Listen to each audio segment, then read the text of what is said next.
간의 동반 승리를 위해서 전국에서 함께 활동하고 계십니다.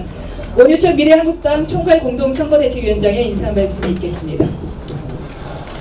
네, 지난주에 총선 민심 현장에서 확인된 것은 정말 못 살겠다, 제발 바꿔달라는 국민들의 목소리였습니다. 바꿔야 산다는 국민들의 하나 같은 목소리를 우리 미래한국당과 미래통합당이 잘 받들어서 이번 총선에서 반드시 승리해서 기대에 도움해 나가야 되겠습니다. 정부가 사회적 거리 두기를 2주간 연장하겠다고 발표했습니다. 코로나 종식을 위해서는 이러한 불편함을 감수하고 사회적 거리 두기를 지켜나가야 하지만 이제 코로나로 지친 국민들께서는 문재인 정권과 거리 두기를 시작하실 것 같습니다. 대한민국의 미래를 위해서는 앞으로 4.15 총선 2주간 민주당과 정치적 거리를 두어야 할 것입니다. 미래한국당과 미래통합당의 전신이었던 우리 자유한국당은 코로나 사태 초기 금년 1월 달에 이미 코로나 발생 지역을 경유한 모든 외국인에 대해서 입국 정지와 금지를 해야 한다고 주장한 바가 있습니다. 또한 확진자가 발생한 자치단체에 대해서는 면역력이 약한 어린이와 65세 이상 어르신들에게 우선적으로 마스크를 무상으로 공급해야 한다고 주장을 하였습니다. 주장에 그치는 것뿐만 아니라 1월 30일 날 이와 관련된 검역법과 감염법 관련 법안을 제출하였습니다. 그러나 문재인 정권은 어땠습니까?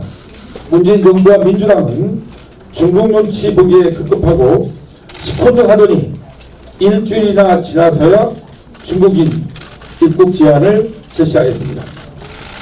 문재인 정부와 민주당이 하는 일을 보면 호미로 막을 것을 가래라도 못 막는 상황을 만들고 또 소잃고 요양간 뭉치는 일을 하고 있습니다. 만약 당시에 정부 여당이 우리 미래통합당과 미래한국당의 전신인 자유한국당 주장에 귀를 기울여 즉각 시행만 했더라면 지금 대만, 싱가포르, 베트남과 같이 코로나 사태의 피해를 훨씬 더 줄일 수가 있었을 것입니다. 지금 우리 훌륭한 의료진과 국민들의 적극적인 동참 덕에 이 위기를 슬기롭게 극복해 나가고 있지만 이를 간과하고 문재인 정부와 민주당은 자화자찬만 늘어놓고 있습니다. 그런데 어제 확진자 중에 보면 절반이 해외 유입 사례이고 완치 후에 재발하는 경우도 늘고 있어서 수도권을 중심으로 한 2차 북발이 매우 우려되고 있는 상황입니다. 문재인 정부는 자화자찬하지 말고 이러한 2차 북발을 막고 또다시 초기 방역 실패의 우를 반복하지 않기를 강력히 촉구합니다. 선거법과 관련돼서 간단히 한 말씀 더 드리겠습니다. 지금 연동형 비례제라는 사상 유례 없는 선거제도가 실시되고 있습니다. 선거를 주최하고 있는 우리 정당 또 후보자들도 굉장히 혼란스러운데 국민들께서 현행 선거제도에 얼마나 혼란스러우시겠습니까? 현행 이 선거제도는 작년 연말 민주당을 위시한 범여권 정당들이 4+1이라는 정치 야합 결사체를 만들어서 준연동형 비례제라는 정말 기이한 선거제도를 일방적으로 패스트트랙을 태워서 처리할 때부터 혼란이 시작되었습니다. 당시 저희 자유한국당 의원들은 이 선거 악법을 막아내려고 고소고발까지 당하면서 저지에 나섰지만 숫자가 부족해서 숫자가 모자라서 어쩔 수 없이 통과시키고 말았습니다. 이제 국민들께서 왜 우리 미래통합당과 미래한국당 의원들이 온몸으로 이 선거 악법을 막아내려고 했었는지 그 이유를 알기 시작하신 것 같습니다. 우리 미래한국당은 당시에 당당히 이렇게 얘기했습니다. 만약 이 선거악법이 통과되면 우리는 비례정당을 만들 수밖에 없다고 말씀드렸습니다. 정당 방위 차원입니다.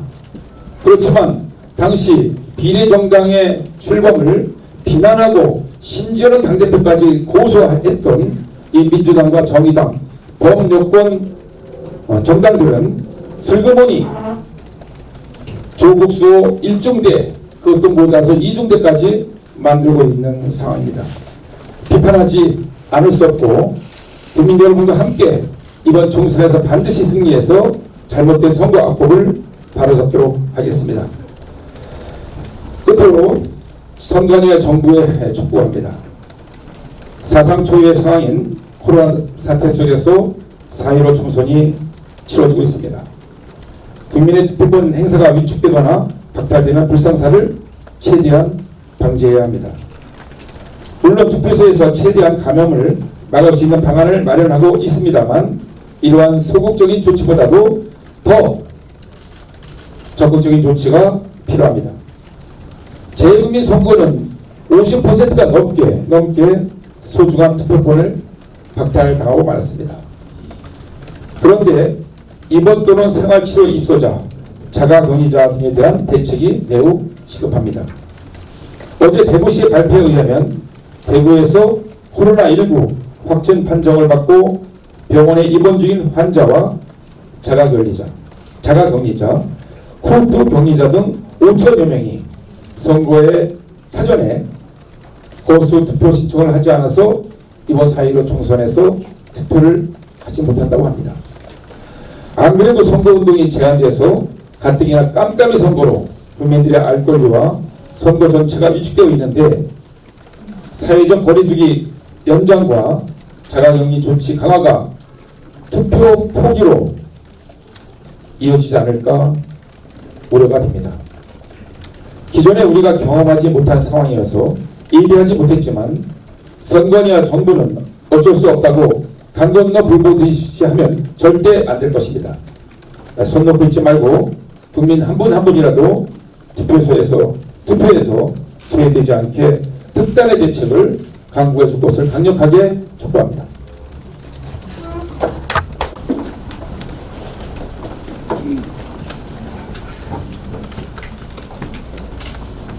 네,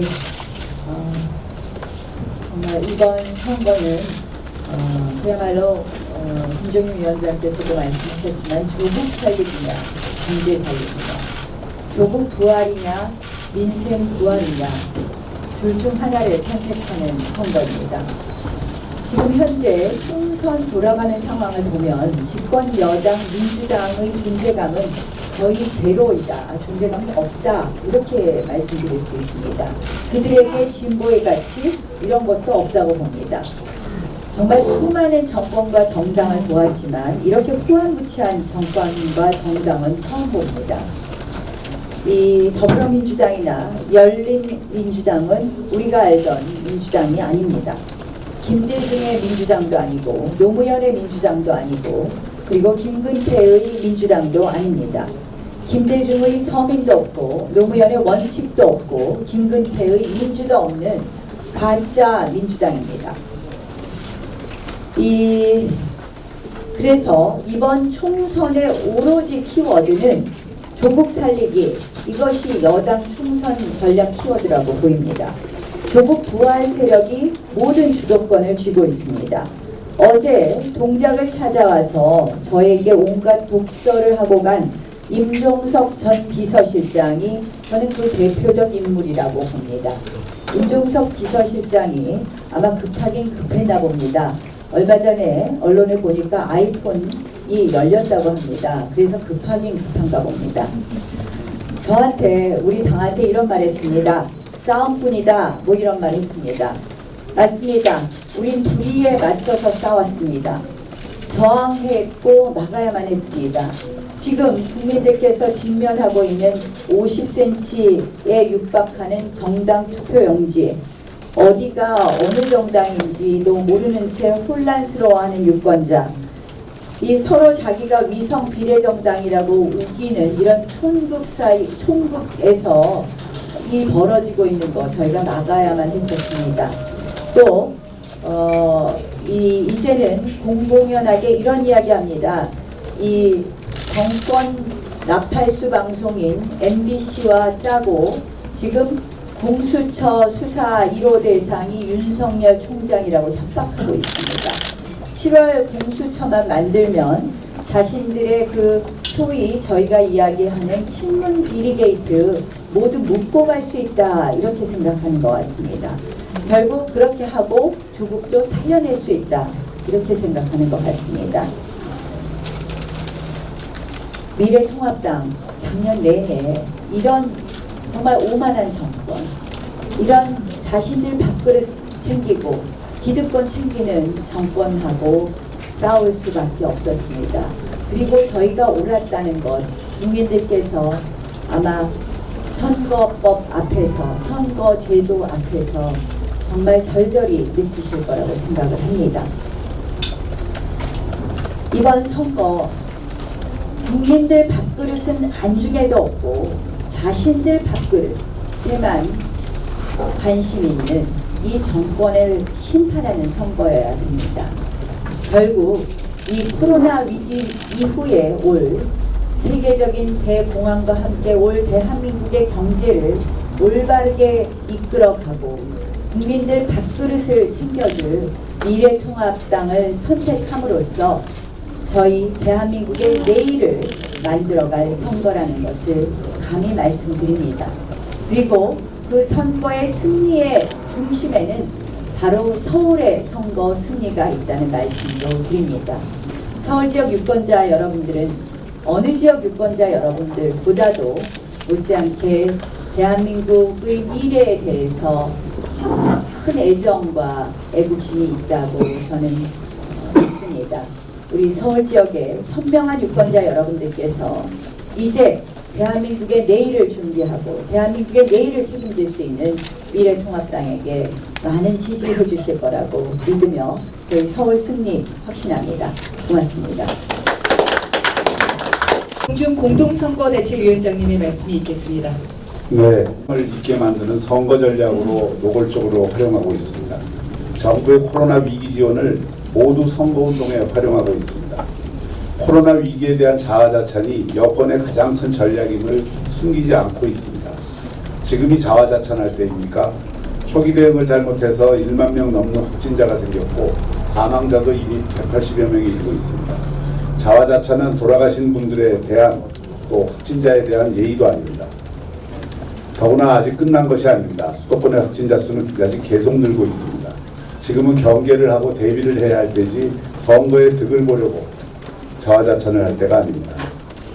이 정권은 경제 살리기에는 실력이 없지만 정치쇼에는 참 재주가 많습니다. 대통령이 선거 시기에 이런저런 일을 핑계삼아 지방을 순시하고 있습니다.